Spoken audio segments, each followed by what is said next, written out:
Sei seme alabak 12 urte arte mendialdea bi eskolan dode eta ibilbide guztien profesionalen artean. Etapa batetik bestea eman biharreko jauziek, laseiek eta mailakatubek izaten dira erreferente berdinekin joten dielako. Honek haiengan, ikasleengan ziurtasuna eta lasaitasuna, konfiantza eta oreka ematen dilue. Eskolan lan talde finkoa dau eta eskola ikasle eta familien artean barru-barrutik ezautzen ga.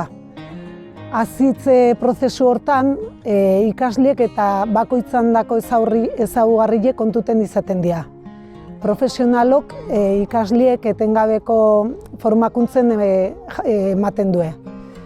Herritik sortuen ga eta herrian dako lan egiten du.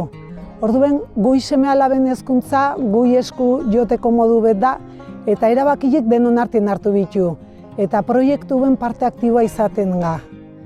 Horrengatik, herrikoa kalitatezko proiektua, elkar bizitza, elkar launtzeko antolatu gaitezkenak. Nei aukeraketa erreza izendu da. Etxetik gertu oinezko aukera dakatelako, kutsaduratik urrin, ikusten duzuen bezala menditik hurbil, eta horrengatik helduak hilo mendi aldea bi izena. De eredu ba herriko tradizioek mantentzen dituenak eta beste eskoleko erreferentia dena. Eskola publikoek ikasle guztiei aukera berdinek ematen txonak, proiektu bet delarik. Eta guai zein da bilatzen duzuna?